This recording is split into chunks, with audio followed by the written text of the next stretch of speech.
So before I start the story, just know this. By the end of this video, when you understand why the third sound came from behind the door, you will realize that I was never alone in that house. And what I found on the recorder at the end of the story proved that the room never existed in the first place, but its occupant did. Hello, I'm Alexa Montgomery, and this story is one of those things no one believes unless they've experienced it themselves. It was 2022, I had just moved out from my roommate and was looking for a small, quiet place to live. After searching for a while, I found an old but clean apartment. The landlord was an elderly woman, thin, with bony fingers and eyes that seemed to always be waiting for something. When she handed me the keys, her hand shook for a moment. She said softly, "If you hear sounds at night, don't think it's from the other units. This building has a lot of memories." I just smiled. I thought she meant it was old. But now, I know exactly what she meant. From the very first day, something on the apartment's layout seemed strange. Between the bedroom and the kitchen, there was a wall that looked newer than the others. An unusual bulge, as if something was hidden behind it. At first, I didn't pay attention, until the evening of the third day. As I was placing my shoes next to the closet, I heard a click from behind the wall, as if something had fallen on the floor, or someone had tapped the wall with a finger. I froze. The apartment was small and the wall wasn't shared, so where was that sound coming from? I paused for a moment. Again, click, click, click, calm and deliberate. I moved closer, pressed my ear against the wall, and that's when I first heard it. A very soft, muffled, drawn-out voice, as if someone was breathing brokenly and saying, "It's here." I jumped back. My breath caught in my chest, but my mind told me it might be the pipes, maybe from the floor above. But the next night, the sound became clearer. It was 1:43 a.m. I had barely fallen asleep. Suddenly I heard a scratching sound from the wall, as if someone was walking behind it. Then a whisper, "Open it, open it, open it." I jumped out of bed, turned on the light. The wall went completely silent.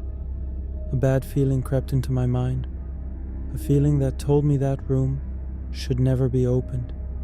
But something inside me, a dark curiosity, forced me to find out what was behind that wall. The next morning, I went to the small tool cabinet in the storage room. The landlord had told me I could use anything I needed from it. When I picked up a screwdriver, something caught my attention. On one of the storage boards near the bottom, there was a thin line scratched into the wood. I bent down to look closer. Written on the wood with something sharp was, "Room 3. But I only had 2 rooms. If you followed me this far, please like the video right now, because from this point in the story, things are about to happen that are not even easy for me to talk about. So the 4th night, as I was looking at the wall, my eyes caught a small crack, a crack that wasn't there before. I looked closer. It was as if the wall had been under pressure and had split. I thought I was imagining it, but then new whispers came. "Come, it's here." This time there were 2 voices, 2 people speaking, or 2 things. I couldn't stay indifferent anymore. I grabbed some tools and gently tapped the edge of the crack with a hammer. Suddenly, part of the plaster fell. Behind it, trodden wood, and behind the wood, an empty space. I couldn't believe it. I opened the wall further, until I could reach my hand inside. As my hand went into the darkness, something seemed to gently touch my fingers from the other side of the wall. I screamed and jumped back. My heart was pounding out of my chest, but at that moment, for a brief second, my phone's flashlight fell into the crack, and I saw an eye, fully open, completely still, staring at me. I fell to the floor. I couldn't breathe, but when I looked again, the eye had disappeared. Only darkness remained. I had to ask someone the truth. The only neighbor I ever saw in the building was an old man upstairs. His name was Marcus. When I told him everything, his face went pale. He quietly said, "Room number 3 has been sealed for 30 years. You must not open it." I asked, "Why? What's behind it?" Marcus just said, "It's safer closed." "For everyone?" I asked. "So, what's inside?" But Marcus, without answering, closed the door. That night, the wall didn't make its usual tapping sound. This time, it was beating, like a heart, slow and rhythmic. I was dizzy with fear. I stepped back, but with every step I took, the sound grew louder.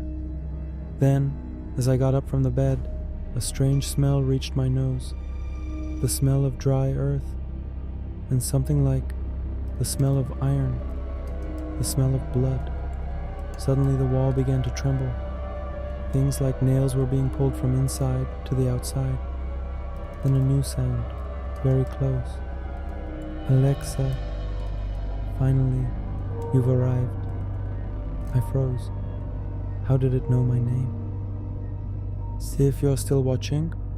Leave a comment and tell me what you think is behind this wall. A person? A spirit? Or something we have no explanation for? Your comments help me continue the next parts of the story.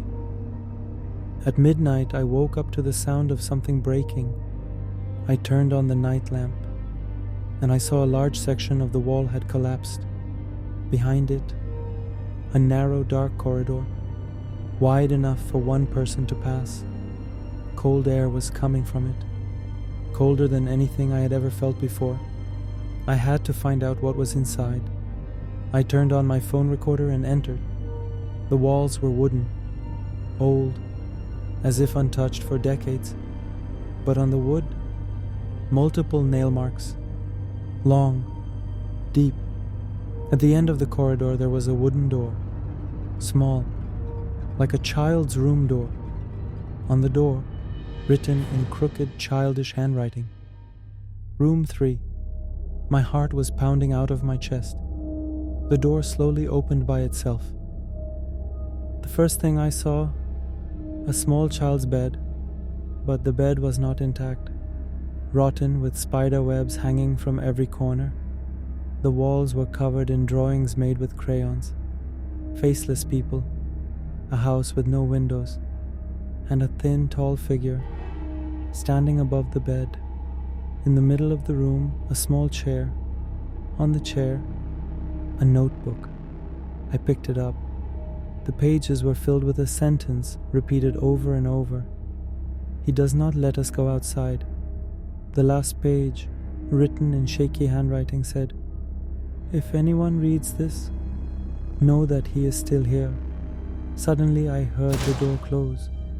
I spun around. The door was shut. My phone's light started flickering, then went completely out. And in the darkness a voice came from behind me. "Because I'm never left." Warm breath on my neck, footsteps soft and drawn out, but no shadow. I ran with all my strength, through the corridor, back to my room. I closed the door, locked it, but behind the door, 3 voices were coming.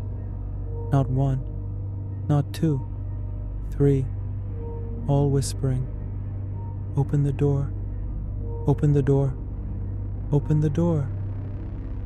The next morning, I went to check my phone recorder that I had left on last night. The last file was 11 minutes long. My heavy breathing, footsteps, the sound of the door closing. But in the last few seconds of the file, something was recorded that I never said. The voice of a little girl.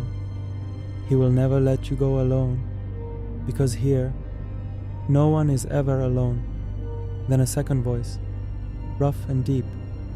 There were 3 of us, and a third voice, a sound that bore no resemblance to a human. Now there are 4, Alexa. I dropped the recorder and ran outside, and since that night, everywhere I go, on the walls behind me, I see 3 shadows.